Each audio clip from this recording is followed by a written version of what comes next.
tiger shark, legendary thug of the sea, is responsible for the majority of shark attacks in tropical waters around the world.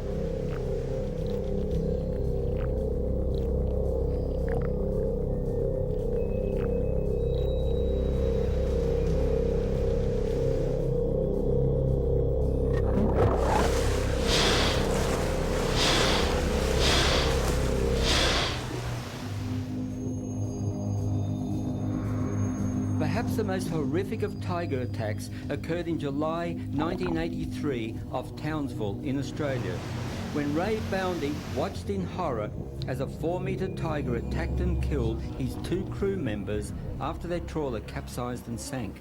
Later we got washed off.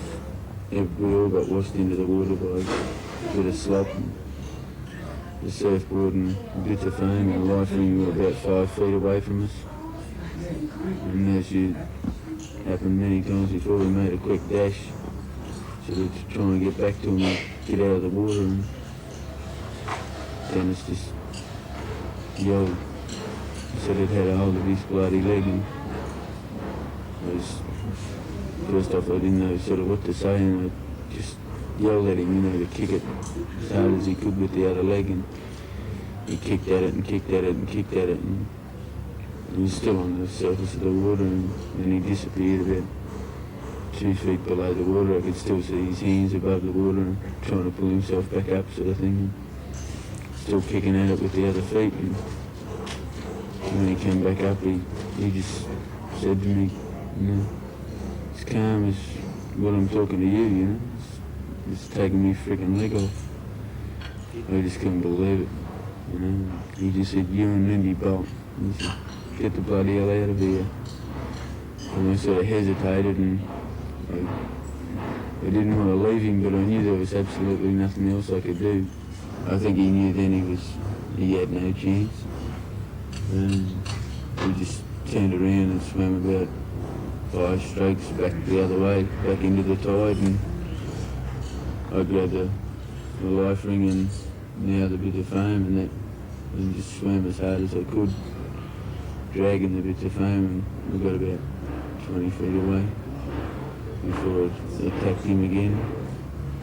Just kept circling us and haunting us, come darting in towards us and then turn off and go around the other side and go underneath us, and I did that for about an hour before it took Lindy eventually. The tiger took Linda Horton in one quick lunge. It was a nightmare for Ray. He waited his turn to die.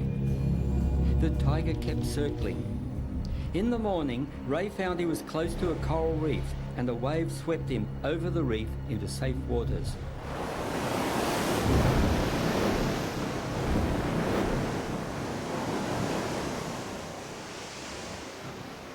Shark haters are understandable, and the adrenaline rush of catching a big tiger shark.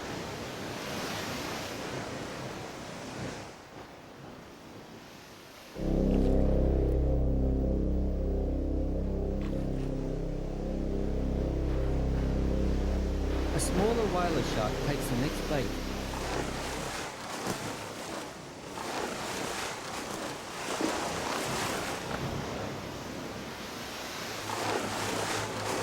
When Rick Burner tries to retrieve the hook and give the whaler its freedom, the thrashing shark scores a bite. Rick feels faint at the sight of his own blood.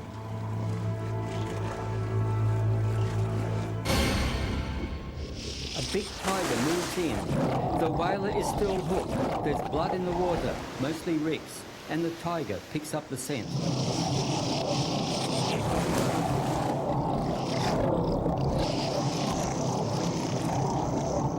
It's awesome to watch a creature eat its own kind.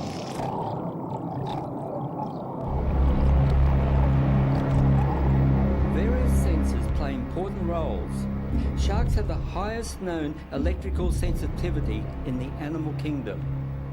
Lateral line canals and sensitive electroreceptors in the head pick up the slightest vibration some distance away. Couple that with a powerful body and crushing jaws, and a turtle has no chance.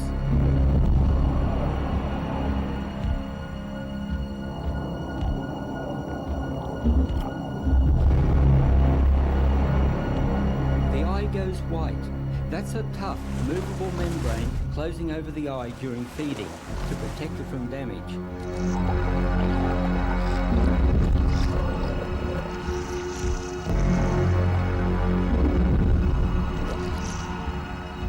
The skin is like flexible armour, composed of thousands of scale-like tentacles.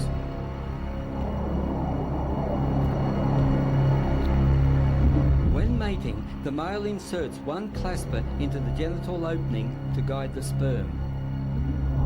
The horror of shark attack has been dramatised since humans first entered the ocean. The highest risk area for tiger attacks is northern Australia, with Florida and Hawaii next. A hungry tiger became involved in a bizarre murder mystery. On Anzac Day, 1935, a huge tiger shark was put on display at the Sydney Aquarium. Much to the horror of the spectators, the shark regurgitated a human arm. The arm had a distinct tattoo of two boxes facing up to each other, which allowed police to identify the arm as coming from a hood named James Smith. His accomplice, Patrick Brady, was arrested and charged with Smith's murder. The police prime witness was a boat builder, Reginald Holmes. But the night before the court inquiry, Holmes was shot dead. Brady was acquitted because his lawyers argued that an arm did not constitute a body, and that James Smith, minus his arm, could still be alive. So the shark arm murder became the perfect crime, with the help of a hungry tiger shark.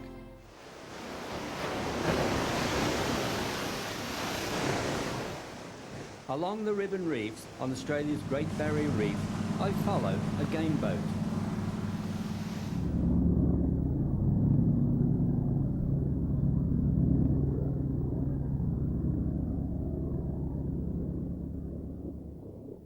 I've learnt that black marlin fishing and tiger shark appearance go hand in hand.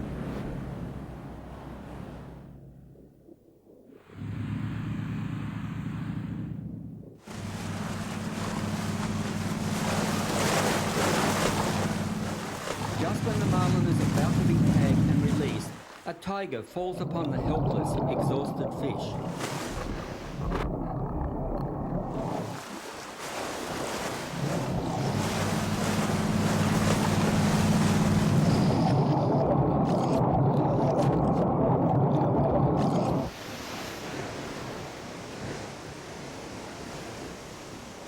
While most captures are tagged and released, this huge black marlin is a potential record breaker and had to die to be weighed. We take the carcass back to my vessel as burley for tiger sharks. The oily flesh sends out an irresistible scent. We wait 30 minutes for the first tiger to appear, and it is soon followed by 9 more. They are surprisingly cautious at first, until the largest, 4 meters long, takes the first bite.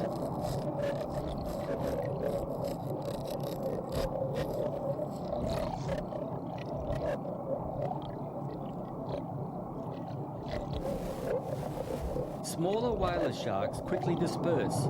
The king has arrived, and the whalers are relegated to circle underneath for scraps drifting down. I noticed a distinct pecking order in the tigers. They take turns to feed, but hang back when the largest moves in. She has more turns.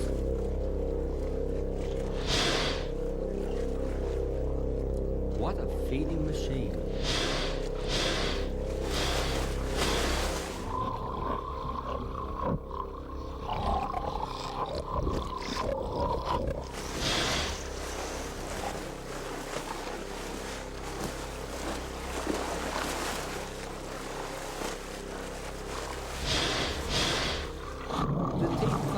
Like a saw, the jaws twist from side to side, like a cookie cutter, neatly excising a large chunk of flesh.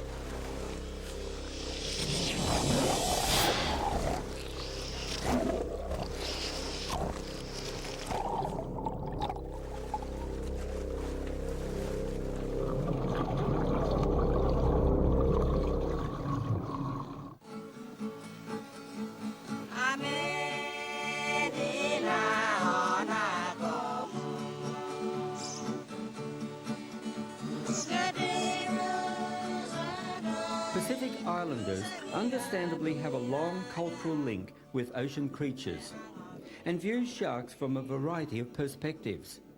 Sharks play central roles in religion, folklore, culture and fishing techniques.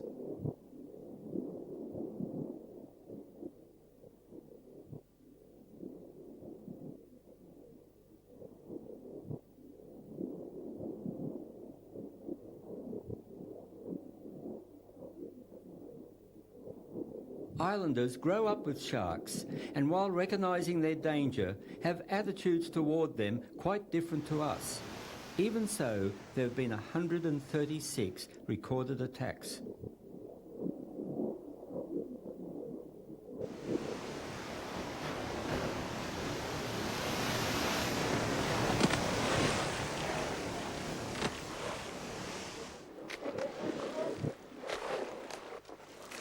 Solomon Islanders believe that the bodies of tiger sharks are inhabited by the ghosts of the departed. Such blood brothers become legendary sharks. The natives worship these sharks and believe they will not harm them. Tangali is one such legendary shark, and the natives of Togo village praise him in song.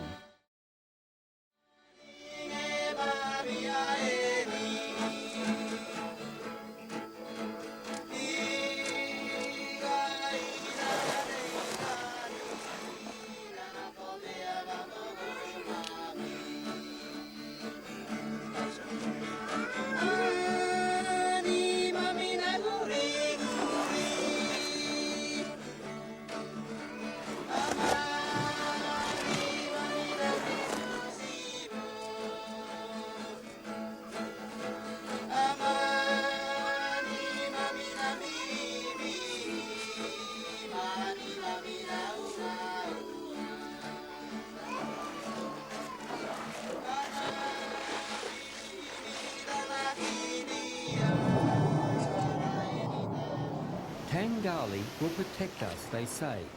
We never fish for shark. We are worshipping our old people.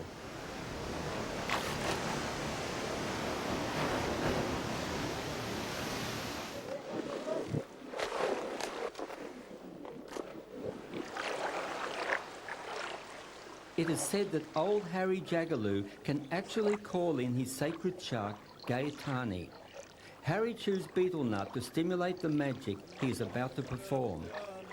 Waving special leaves, he calls for the shark to come to him. A shark does indeed come to the beach, but it's a small one, not the tiger Gaetani.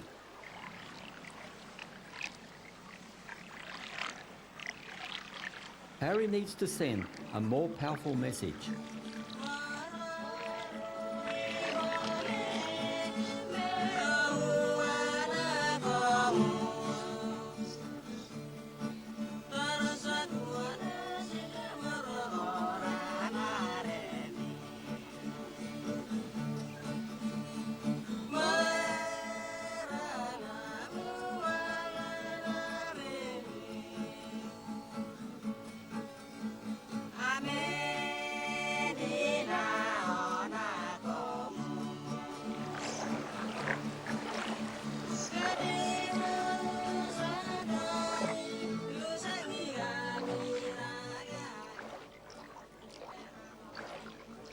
Harry told me, if the canoe rocks, the shark will come.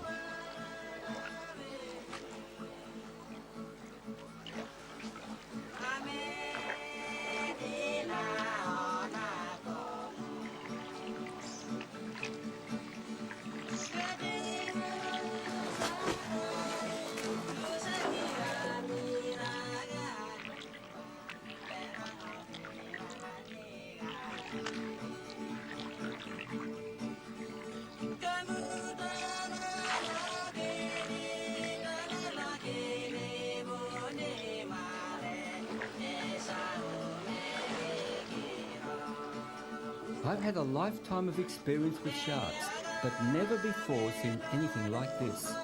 Watching old Harry Jagaloo, I wonder how one separates fact from fiction.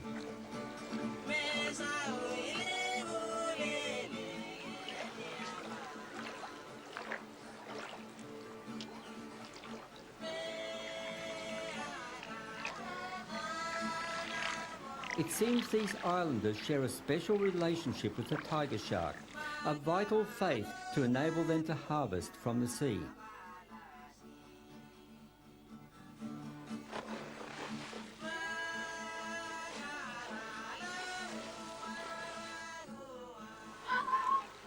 Trobriand Islanders treat the shark very differently. They hunt the tiger shark.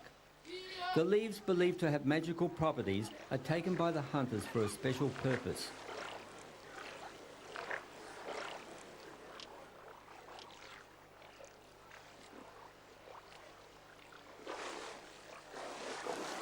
The magic leaves are rubbed over everything: the canoe, their bodies, the line and the bait. They believe this ritual will protect the hunters and ensure good fishing.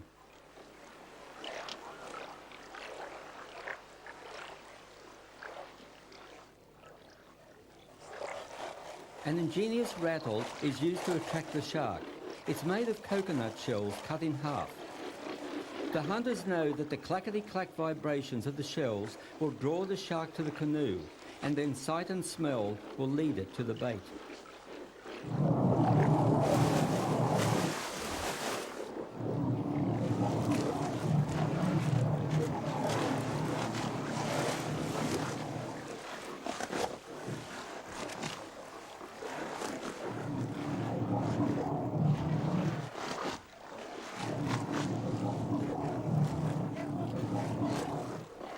To the Solomon Islanders, the tiger shark is a god. To the Trobriand Islanders, it's food. Raine Island is a beachhead for turtles, the largest green turtle rookery in the world. Laying at the northern end of the Great Barrier Reef, it is also an important nesting site for seabirds.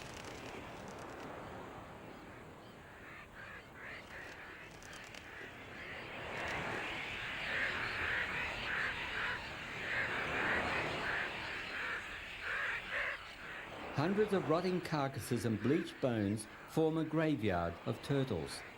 Some became disorientated and died of heat exhaustion.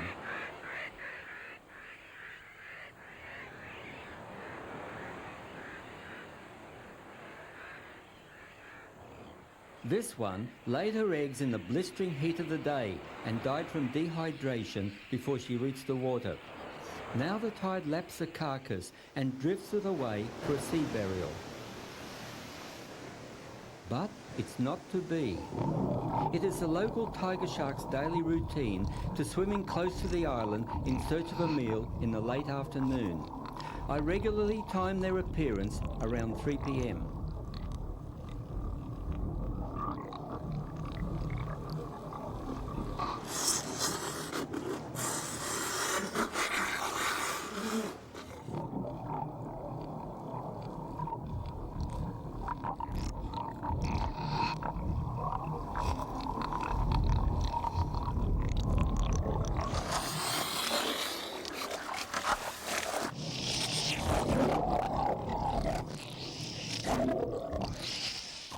At Raine Island, I witnessed an extraordinary event that occurs frequently enough to imprint on the local shark's brains. A sudden storm darkens and cools the sand, and the waiting hatchlings, thinking it is night, emerge from the sand.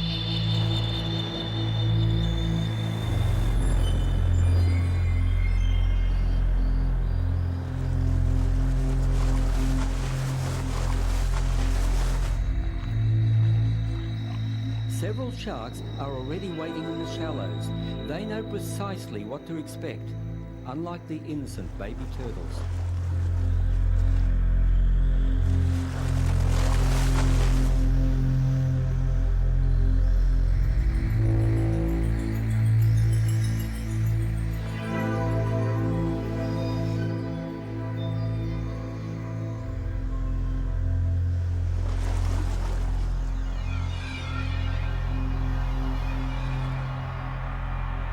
Some still survive in spite of nature's sinister setup.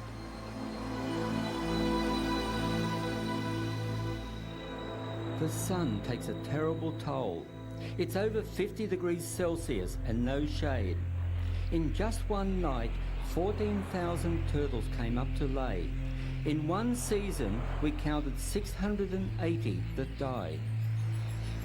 A movement catches my eye.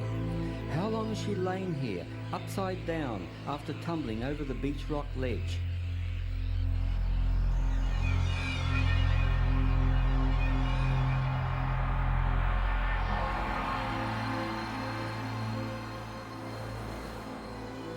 Now comes the exhausting task of hauling her to the water.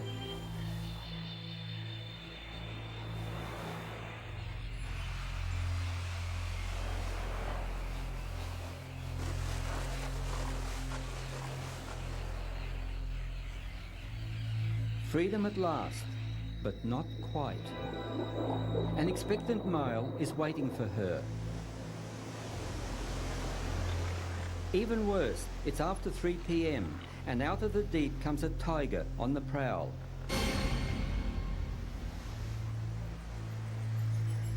The amorous male doesn't want to give up.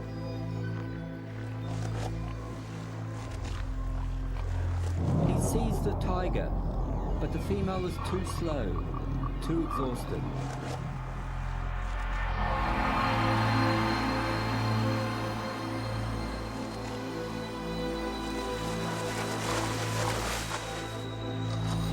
As the tiger approaches, it tilts its head back so the lower jaw makes contact first.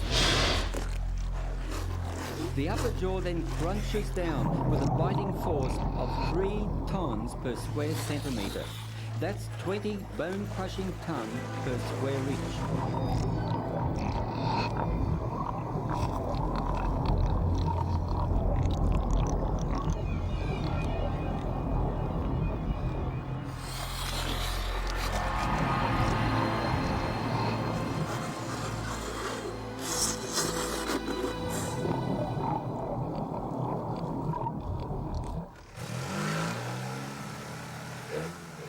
This is my microlight, a trike we call it.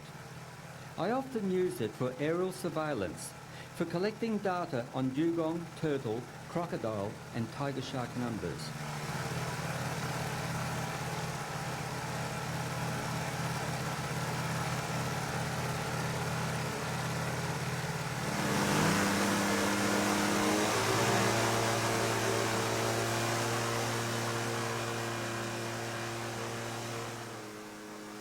I love this flying by the seat of my pants.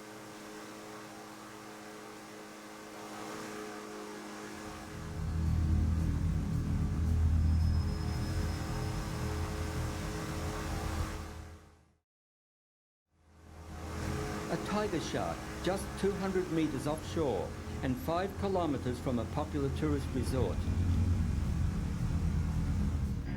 It's chasing a dugong. My camera captures the dugong's evasive tactic. It's twisting in a circle, stirring up a sand cloud to disguise its retreat. The dugong must slow and surface to breathe. The tiger is relentless.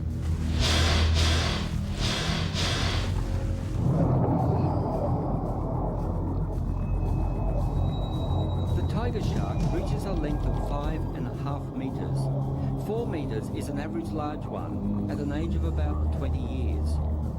While its favourite diet is sea turtle, stingrays are easier to catch.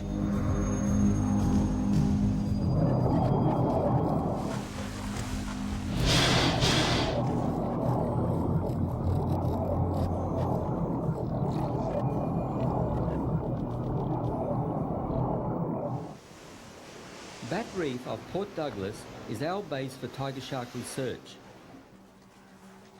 I anchor my vessel over a very shallow sandy patch where stingrays and turtles frequent.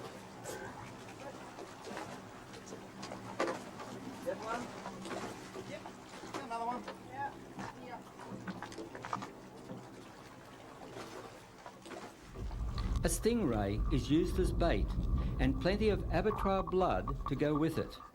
That's pretty thick. Yeah, we'll keep this trailer looking for a couple of hours, see what comes in. Well, I'm gonna try this rhino. This might attract them. Yeah, gotta be a bit patient. Both my sons, Dean and Adam, assist marine biologist Benjamin Kahn. A blood slick is vital. We expect it to drift for an hour before a tiger prowling the shallows picks up the trail.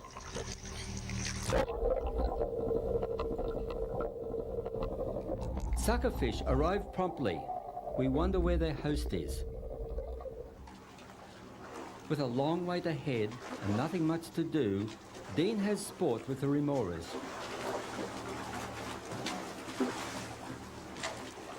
Shane Down is our other crew member, a real expert on tiger sharks who swapped hunting for research. The wait proves longer than expected. It seems too idyllic, too shallow for tiger country, but Shane tells us all to be patient and prepared. Piece of stainless rod, and I just cut a slit in the top, and you slip the tag over there, tag back, put a rubber band over the end. Right. So you can just shoot that into the shark. Tiger sharks. And Fabulous. yeah, this will curve round, and it'll stay in. Yeah. Exactly what are the tags for? Well, these tags are made in New South Wales. It's for the Fisheries Research Institute. And what Shane and I are trying to do out here is basically tag the tiger sharks, so we get a really good feeling about how many sharks there is in these areas, top predators, and what sort of range they're spanning. You know, they're coming in very quickly, or it takes us hours to get them around. So we're getting a really good feel of how many sharks are out here.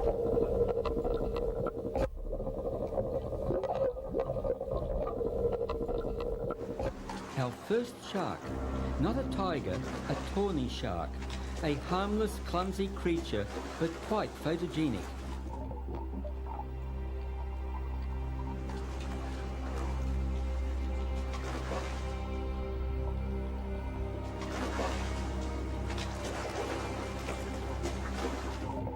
Two tawnies are courting right behind the boat.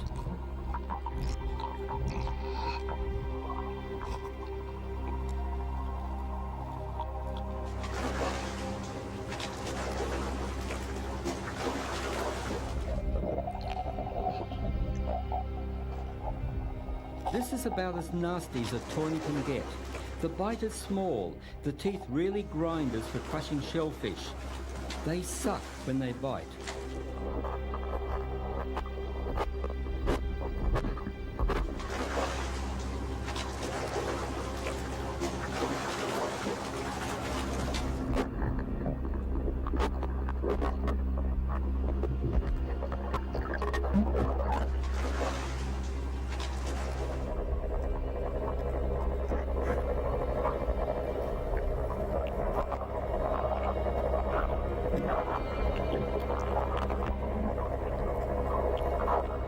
Remora and pilotfish swarm around them. Notice the pig eye and the whiskers on the top jaw. Now there are four, so gregarious, and a wonderful interlude while we wait for the tigers.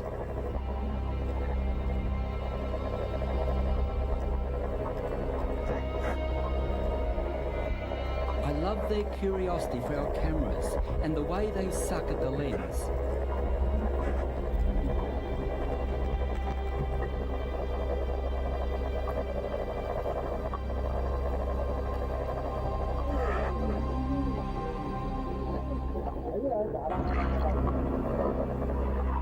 The tawny refuses to let go of this fish.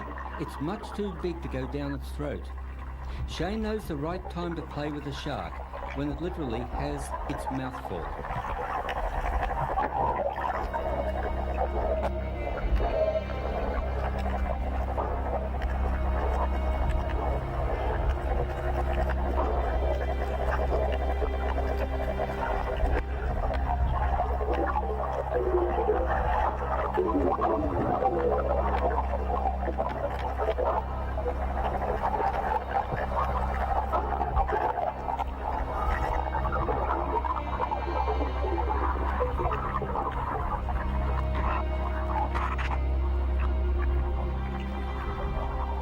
The ray bait has apparently been forgotten, but not by the little snails. They'll need a lot of help from their friends to eat this giant.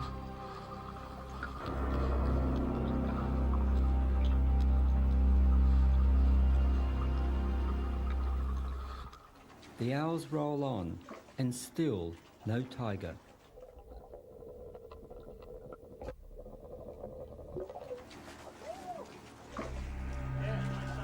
last. We breathe a sigh of relief and move to our stations.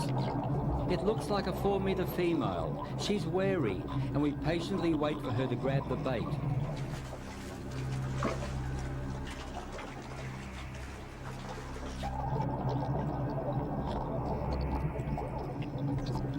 Tagging a tiger is not easy. We must lure the shark right up to the back of the boat.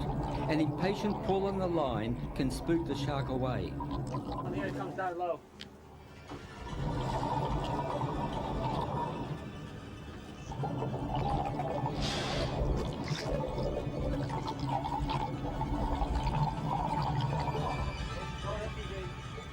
Shane patiently waits till the shark locks onto the bait, and then smoothly hauls the bait in so the shark is unaware it's coming in with the flow.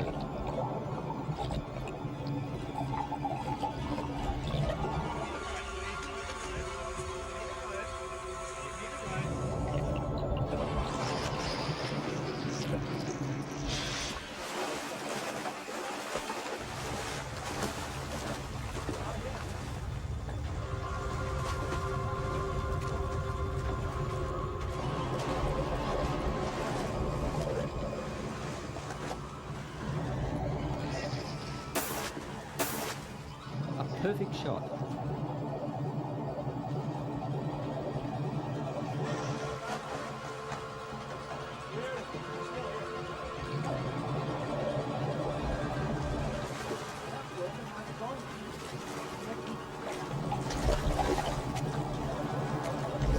That was fabulous, right on the edge here. In the stripe, this part of the body. Oh, easy to see. Yeah, straight out, easy to see. A second tiger arrives immediately after the first one leaves. The pecking order probably dictated it must stay out wide. This one doesn't waste any time and catches Benjamin unprepared. Maybe the right. Oh, come on, Tag. Come on, sweetie. Come on. Right.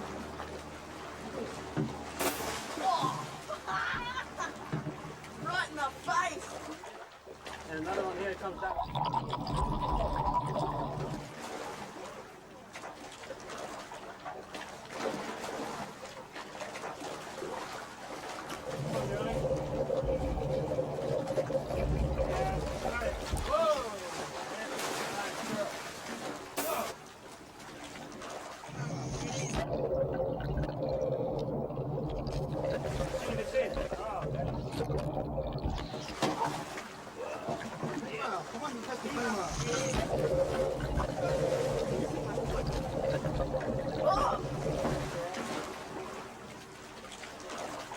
Right in here as well. But I couldn't see it very clear because it was all over the duckworth. It was just all over the place. I was in there just before on the last one, and as it took off, it slapped me in the face when Benjamin tagged it. And then this next one, as it went underneath the boat, it touched my foot, and that's why I got up so quick. I was gonna watch this from upstairs. Here he comes now. Slowly pull it.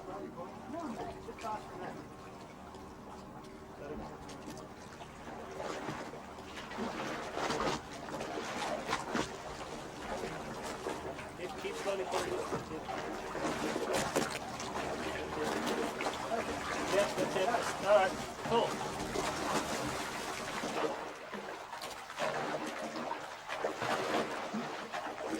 You got it. Keep going. Keep going.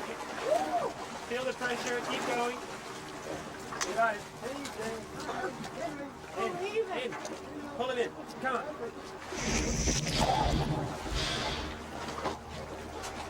What's that yellow thing sticking out the back of his head?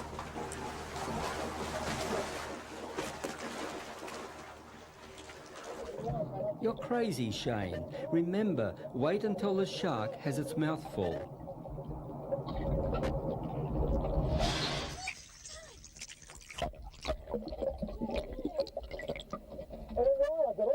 I'll give Shane credit for courage.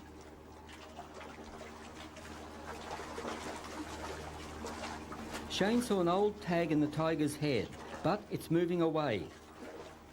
They opt to chase the shark and put a fresh tag in.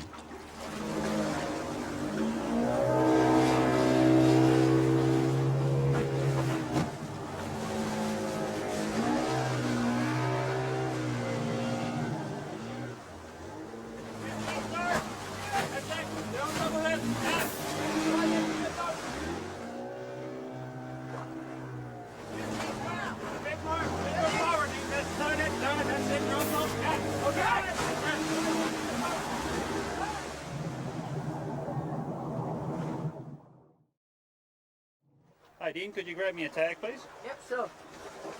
Say with the tiger sharks that we've been studying for the last couple of months, we've seen the same individuals a couple of times now, and according to those recaptures, and there's about 12 to 18 tigers in this area, Right. mainly females. Now the question is, of course, how big is their home range, and hopefully we can shed a bit of light on that question when we start tagging them. Might be this big reef system here, or perhaps larger than that even. Oh yeah, that would be good. Yeah, see where they go. Yeah, track them for a couple of days and basically find out what sort of movement patterns they have. Yeah. Yeah, Shane, this is the transducer, the underwater pinger from Canada. So we'll rig it up and see how it all works. Do a cruise session on it. It's dry. Yep. And it's pinging at the moment. I've connected it, soldered it all up. So it should be ready to go by now. See how it works. What sort of radius has it got on it?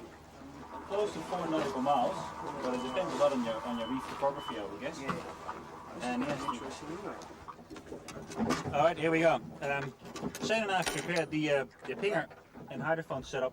What we'd like you to do is take this away 200 meters initially, hanging it over the side, 400 meters and then 800 meters. And we'll pick up the transmission and get a good idea of the range of this pinger. Okay. So that would be nice if you could just cruise over there and give me a sign when it's in the water.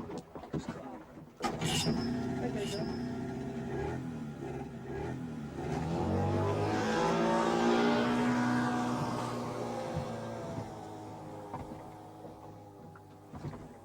Hey guys, if you can put it in the water there and we'll give it a try. Roger that. It's in the water now. It is in the water. Okay, thank you very much. Stand by for a few moments.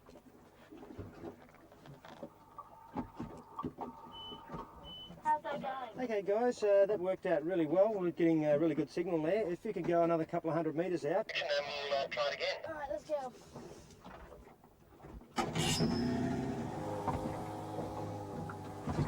Alright, we're in position and the thing's in the water, so are you getting reading? Okay guys, can you drop it a little bit deep in the water for us and we'll give it another try there. Are you getting reading?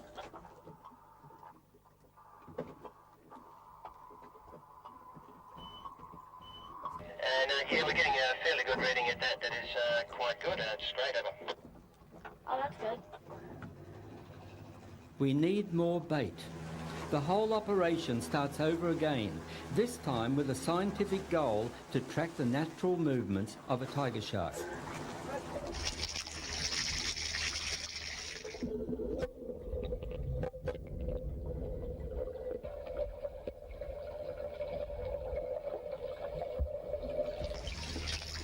The big cobia Shane caught is an excellent oily burley.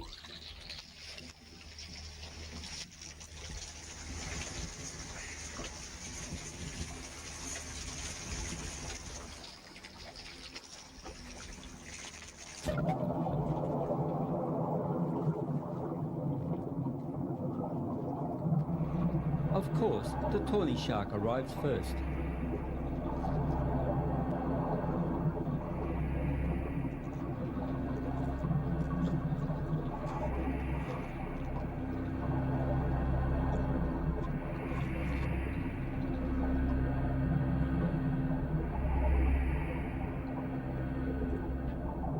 A newcomer, much more dangerous than the tawny, a lemon shark. It's an active large shark that hunts fish and rays.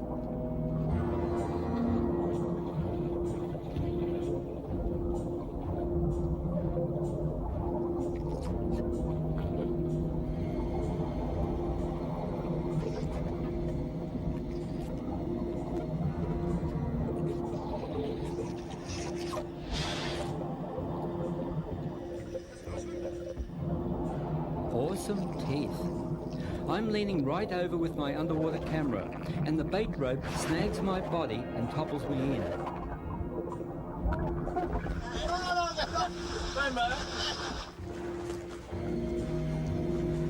Okay, June, you ready? Okay.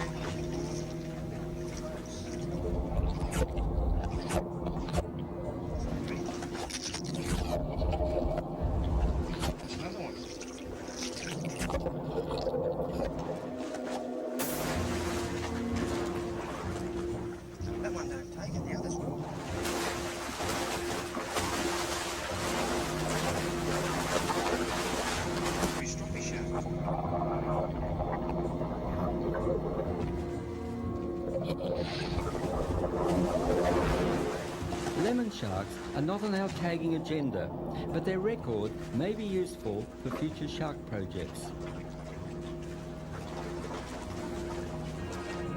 We know we're in for a long wait for the tigers to appear, so Adam and his friend James have a ball teasing 2 lemon sharks. Oh, yeah! Man, he's tough!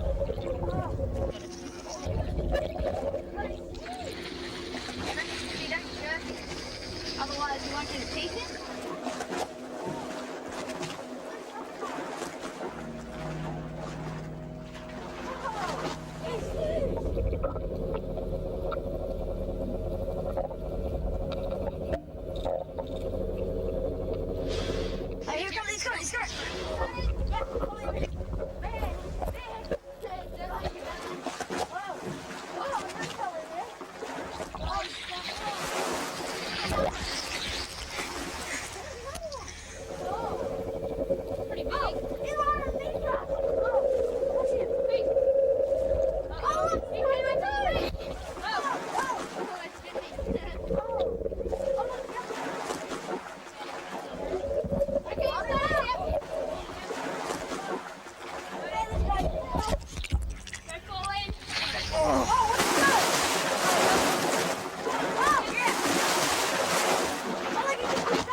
While we're having fun at the stern, Dean spots the approaching tiger off the bow.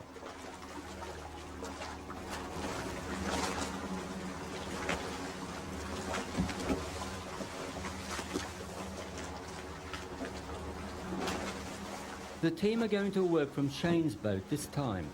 It's more versatile for tracking the tigers. A storm has come up, making working conditions difficult.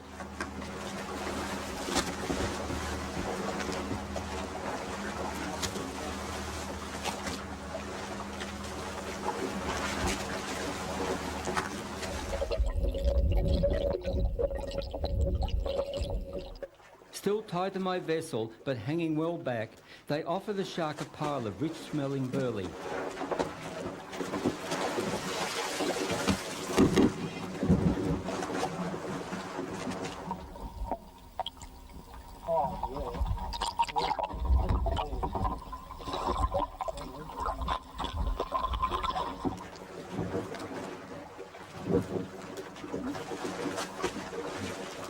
Here we go. You've got a shark coming up now, Benjamin. Look at that. Yep. Looks like he's got the boat, Benjamin. Yeah, he's going for it now. Yeah, he's straight in for it.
Tag is in the top left side.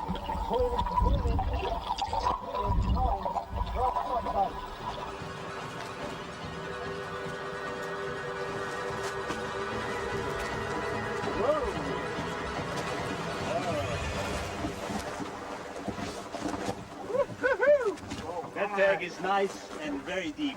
It's not sticking out. That's fantastic. It could give us a really good signal. Right. Check it out right now. Yes, I think this is straying, so I think she's coming back for another feed. Yeah. She's very loud, very close. We might hang here for a moment, Shane, until she makes up her mind as to where she wants to go. That's close. We have to hang about, otherwise we'll just start zipping around in circles and making her nervous. The signal was so loud that I lost my direction on it. Yeah. It's everywhere. I seen her in the bottom. There she is, directly below the boat. Hang on. Shane is taking a calculated risk. He knows the shark is happily gorging on all those fish carcasses and presumably has its mouth full.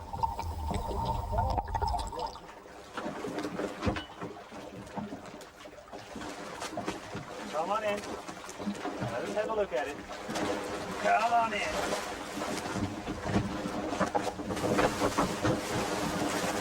Woo!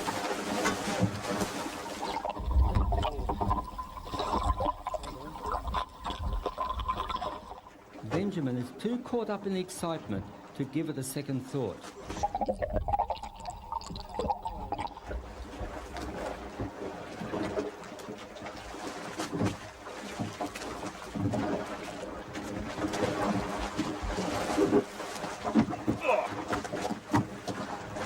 Gosh, it's beautiful. It's just so incredibly beautiful. Well, I think I've got enough. Thick, just incredibly thick. Ah, She's solid, isn't it? She's very solid. She doesn't know what we are. She just looks and goes like.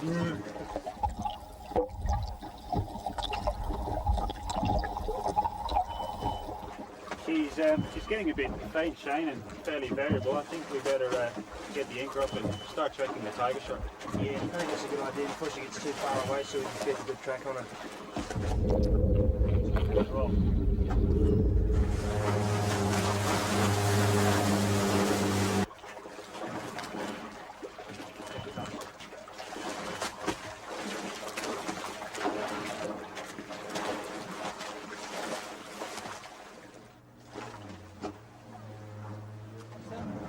Shane, can you cut the engines for a moment? I want to get a fix on the shark again. Okay, no worries. All right, There we go. hydrophone. Let's have a listen. Yep, there it is, 90 degrees. Just straight out there. Can you give me a bearing on that? Yeah, that's a bearing about 180 degrees, just about due south. All right, what I'll do is I'll just grab the GPS and put a fix in at the same time. Okay. See where we are. There we go.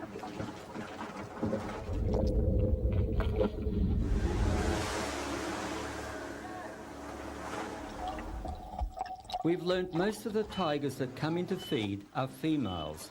They're very productive creatures, producing up to 80 pups at a time.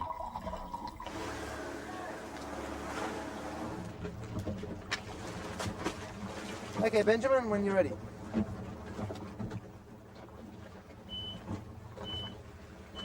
Tiger's right over there, Shane. Exactly this way. What direction is that? About 275, almost due west. Do you know where we are? Wouldn't have the fog here, somewhere on Bat Reef. So we'll head due west.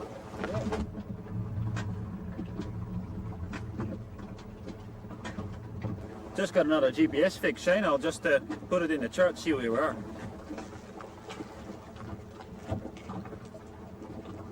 That's it, right on the northern end of Bat Reef. Hey guys, how'd it go? Ah, great. Really good tractor all throughout the night. Yeah, all throughout the night. We went close to the shipping channel actually. Yeah. We lost in the middle of the night because we were so close to the bottom of this very shallow reef area that we just had to save the boat. Really, we hit the reef once and we had to get the motor off. We tried to do a bit more on speed, try and find her later on. We looked for about an hour or so. We tried all over the place, just couldn't find anything anywhere. Are you going to go out again? I think we need a cup of coffee first before we go. Well, why don't you come and have breakfast? Hey, terra firma. That's better. We have seen the tiger shark's changing moods. A slow-moving, seemingly passive creature who knows it is Lord of the Sea.